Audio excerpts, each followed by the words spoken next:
নমস্কার বন্ধুরা, আজকে নিয়ে এসেছি মান কচুর ঘন্ট। মান কচুর ঘন্ট তৈরি করতে আমার যা যা উপকরণ লেগেছে আমি সব নিয়ে নিয়েছি। প্রথমে মান কচুটাকে কেটে ভালো করে ধুয়ে ঘষে নিয়েছি। দেখুন সব উপকরণ আমি নিয়ে নিয়েছি। মান কচুটাকে ঘষে নিয়েছি আমি গ্রেটারের দিয়ে। চিংড়ি মাছ 150 গ্রামের মতো লবণ হলুদ মাখিয়ে রেখেছি ধুয়ে, স্বাদ অনুযায়ী লবণ। আর নিয়েছি ফোড়নের জন্য গোটা জিরে, হাফ কাপের মতো তেল, সর্ষে তেল নিয়েছি, তেলটা একটু বেশি লাগবে। আর কিছুটা ধনেপাতা কুচি নিয়েছি। পরিমাণ মতো লাগবে হলুদ আর চিনি স্বাদ অনুযায়ী। লঙ্কার গুঁড়ো নিয়েছি 1 চামচ, কাঁচা লঙ্কা নিয়েছি গোটা 5টা। এরপরে নিয়েছি রোস্টেড ভাজা মশলা, ধনে জিরে গুঁড়ো করে নিয়েছি। ফোড়নের জন্য তেজপাতা আর 3টে শুকনো লঙ্কা। প্রথমে কড়াইটা বসিয়ে দিয়েছি। কড়াইতে কিছু পরিমাণে আমি জল দিয়ে দেবো। দেখুন জলটা আমি দিয়ে দিয়েছি, কড়াইটা গরমই ছিল। এরপর আমি কচুটা সেদ্ধ হতে দেবো। সামান্য পরিমাণে জলটা দেবো, নালে কচুটা নিচ থেকে লেগে যাবে। এরপরে আমি 1 চামচের মতো লবণ, ছোট চামচের 1 চামচ আর 1 চামচের মতো আমি হলুদের গুঁড়ো দিচ্ছি। দেখুন হলুদের গুঁড়োটা দিয়ে দিয়েছি।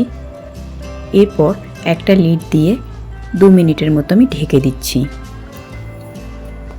2 মিনিট পর ঢাকাটা তুলে কচুটাকে ভালো করে নেড়ে চেড়ে দিচ্ছি খুন্তির সাহায্যে। দেখুন লবণ হলুদটা যাতে কচুর গায়ে মেখে যায়, ভালো করে আমি নেড়ে চেড়ে দিচ্ছি। এরপর আমি 5 মিনিটের জন্য লিড দিয়ে ঢেকে দিলাম। 5 মিনিট পর আমি লিডটা তুলে নিচ্ছি। 5 মিনিট হয়ে গেছে। দেখুন কচুটা একটু আঠা আঠা হয়ে এসছে, এখনও সেদ্ধ হয়নি। কচুটাকে ভালো করে খুন্তির সাহায্যে আবার নেড়ে চেড়ে দিতে হবে, না হলে নিচ থেকে লেগে যাবে। এটা বারবার করে নাড়তে হবে। আর কুচনো কাঁচা লঙ্কাগুলো মাঝখান দিয়ে চিড়ে রেখেছিলাম, ওটা দিয়ে দিচ্ছি। এরপর মিনিট 10 জন্য আবার ঢেকে দিচ্ছি। ঢেকে কচুটাকে সেদ্ধ করতে হবে। 10 মিনিট পরে আমি ঢাকনাটা তুলে দিলাম। দেখুন এরপরে আবার নেড়ে চেড়ে দেব। দেখুন কচুটা প্রায় সিদ্ধ হওয়ার মধ্যেই আঠা আঠা হয়ে গেছে কচুটা।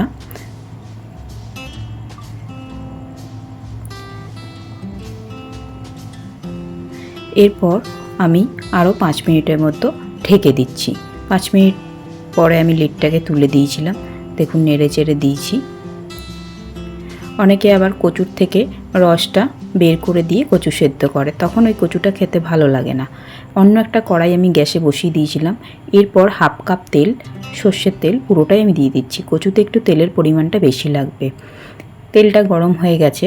এরপর আমি গোটা তেজপাতা আর গোটা শুকনো লঙ্কা আমি ফোড়নে দিয়ে দিলাম। এটাকে ভালো করে খুন্তি দিয়ে হালকা হালকা করে ভেজে নিচ্ছি। এরপর আমি গোটা জিরেটা রেখেছিলাম ফোড়নে দিয়ে দিলাম। দেখুন গোটা জিরেটা ফ্রাই হয়ে এসছে।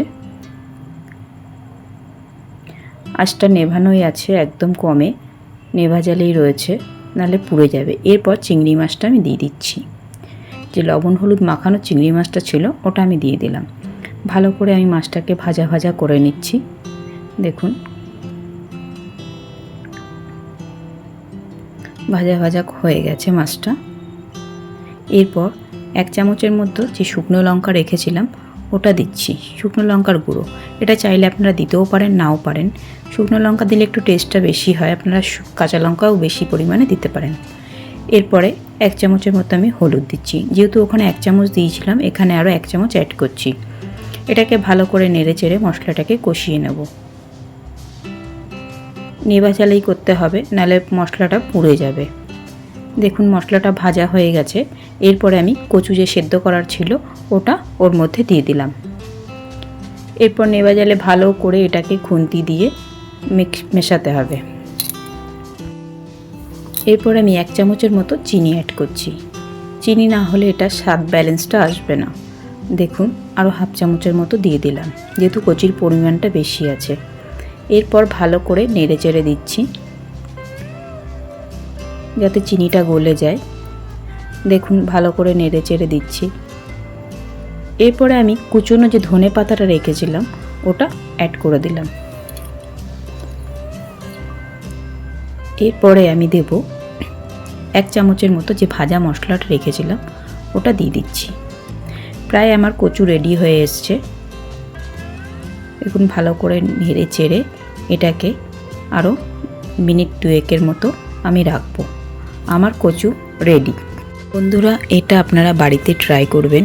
কচুর ঘন্ট কেমন লাগলো অবশ্যই জানাবেন। ভালো লাগলে লাইক, সাবস্ক্রাইব, শেয়ার করতে ভুলবেন না। আর এটা আপনারা চাইলে নিরামিষও বানাতে পারেন। নিরামিষ বানাতে গেলে আপনারা চিংড়ি মাছটা দেবেন না।